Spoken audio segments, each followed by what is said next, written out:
Muy buen día a todos. El día de hoy hablaré acerca del capítulo número 2, que son las finanzas corporativas. Mucho gusto, soy Cristian David Ríos Martínez. Y para iniciar, hablaremos un poco acerca de la historia de las finanzas. Básicamente, el campo de las finanzas tuvo una gran evolución de ser solo la actividad por la cual se llevan los libros de contabilidad, control de teneduría y búsqueda de financiamiento, y pasó a ser hoy en día el análisis y planeación de actividades financieras. ¿Qué quiere decir esto? Evaluar las necesidades, sean de capacidad de producción, determinar financiamientos adicionales, determinar la estructura de activos de la empresa, pues para que como resultado haya una maximización del valor del mercado de las acciones, eh, maximización de las utilidades, rendimiento de las acciones. Esta evolución de las finanzas se debe a los grandes eventos mundiales, pues como fueron la revolución industrial, la caída de la bolsa de valores de New York, la crisis energética, etc. Ahora bien, hablando, pasando al siguiente que sería el costo de capital. El costo de capital se refiere al costo que incurre una empresa como tal al obtener financiamiento a través de la emisión de acciones y bonos.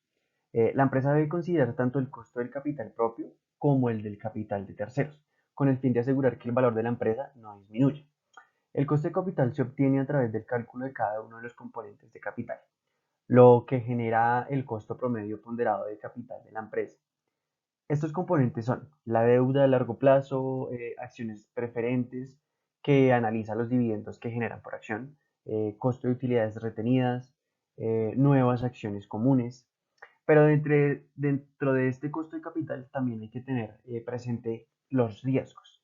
Dentro del costo de capital existe este subcomponente y toda inversión requiere de riesgos, sean de mercado o sean riesgos únicos o no sistemáticos, que también se les llaman. Estos son a cambio de gustos del consumidor, desarrollos de nuevos productos, entre otros. Mientras que los riesgos de mercado son los que equivalen a los cambios en tasas de interés, devaluaciones, recesiones, y por este tipo de riesgos, si un inversionista pretende recibir ingresos mayores, debe invertir en activos de mayor riesgo también. Ahora bien, hablando acerca de la estructura de capital, este es otro tema bastante importante en lo que son las finanzas corporativas. Se refiere a la forma en que una empresa está constituida a través de la combinación de deuda y capital propio. La estructura de capital ideal puede variar según la industria y el tamaño de la empresa. Sin embargo, lo que se espera es que haya un equilibrio entre riesgo y entre rendimiento para lograr el objetivo final. ¿Cuál es el objetivo final? Lo que ya habíamos mencionado anteriormente, maximización del precio de las acciones o maximización de las utilidades. Es decir, la estructura más óptima del capital.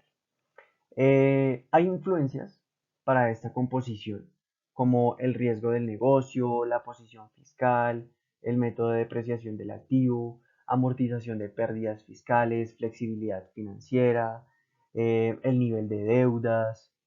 Entonces, dentro de estos riesgos operativos, se hace referencia a los rendimientos futuros de la empresa sobre los activos. Dependiendo de las ventas, precios de insumos, capacidad de ajustarse a precios de productos, etc. Y los riesgos financieros es debido al uso del apalancamiento financiero, que se crea cuando una empresa utiliza valores de la renta fija como deudas y acciones preferentes para la obtención del capital. Pasando ahora a la siguiente sección, que es el capital del trabajo. Se refiere a los activos y pasivos circulantes que una empresa tiene para financiar sus operaciones diarias. Es importante que una empresa tenga suficiente capital de trabajo para cubrir sus gastos y mantener una buena liquidez dentro del tiempo. Eh, Como actividades tenemos las cuentas de efectivo, valores negociables e inversiones, cuentas por cobrar e inventario. Como pasivos se incluyen cuentas por pagar, obligaciones financieras. Si son más los activos que superan los pasivos, generalmente la empresa cuenta con un capital de trabajo positivo. Ahora bien, las prácticas para la administración de estos componentes son la administración del efectivo, que es el manejo de los flujos de entrada y salida del dinero, sincronización de los flujos, aceleración de cobranzas, determinación de fechas y disposición de dinero y control de desembolso. También está la administración de las cuentas por cobrar, que es minimización del tiempo de devolución de dinero a través de normas de crédito, términos de crédito, políticas de cobranza y control de cuentas por cobrar. Todas estas políticas tienen que estar súper claras para un administrador y que estén bien arraigadas dentro de la empresa a la que el administrador está pues impartiendo su trabajo. También está la administración del inventario, que es la determinación de cantidad de inventarios, fecha de colocación de pedidos, cantidades de unidades ordenadas, eficiencia en la cantidad de inventario, pues para minimizar costos totales, planeación de inventarios de seguridad, manejos de sistemas justo a tiempo. Este sistema de justo a tiempo es pedir en el momento exacto, para que no se tengan que incurrir en gastos extras como de almacenamiento. También está la subcontratación para disminución de costos, la administración de cuentas por pagar, que es otra de las partes importantes del capital de trabajo. Es la administración de pasivos, créditos o corto o largo plazo, gastos acumulados, préstamos bancarios, ciclos de operativos y de cajas. Estos ciclos tienen como tal el objetivo de tener un mayor control del capital de trabajo. Entonces el ciclo operativo es como el intervalo de tiempo entre la llegada de existencias y la fecha que se hacen efectivas las cuentas por cobrar. Y el ciclo de caja empieza cuando se pagan en efectivo inventarios y termina cuando se hacen efectivas las cuentas por cobrar. Ahora bien, vamos a hablar acerca del presupuesto de capital y análisis de flujo efectivo. Eh, el presupuesto de capital es un plan a largo plazo para la inversión en activos fijos. El análisis de flujo de efectivo es una herramienta utilizada para evaluar la capacidad de una empresa para generar efectivo y mantener una buena solvencia.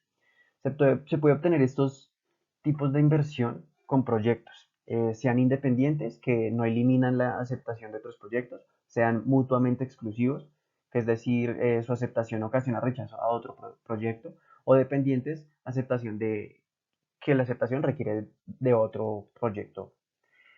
También puede haber clasificación por oportunidades de crecimiento, oportunidades de reducción de costos, por cumplimiento de normas legales, estándares de salud y de seguridad.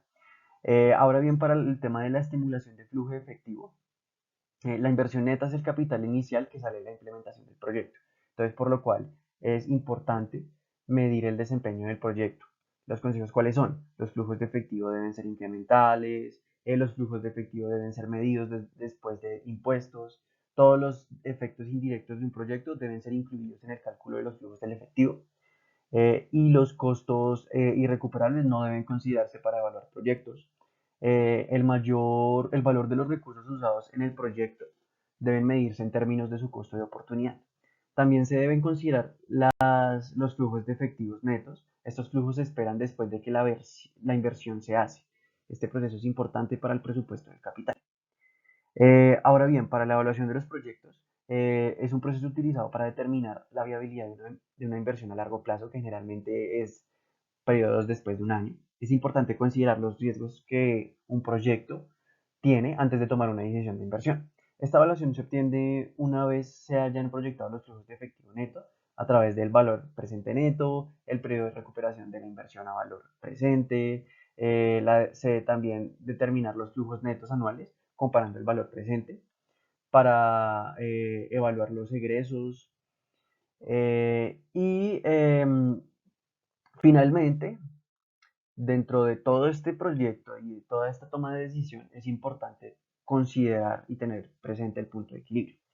¿Qué es el punto de equilibrio? Se refiere al punto en que los ingresos de una empresa igualan sus costos y no hay ni pérdidas ni ganancias. Efectivamente, si se espera que una empresa quiera hacer una proyección y una inversión, pues que la gracia es que genere una utilidad neta, una utilidad total, aparte de los gastos y de los gastos y impuestos que se tengan que pagar. Entonces, la gracia es superar el punto de equilibrio. Finalmente, eso sería todo. Muchísimas gracias por la atención y nos vemos en una próxima.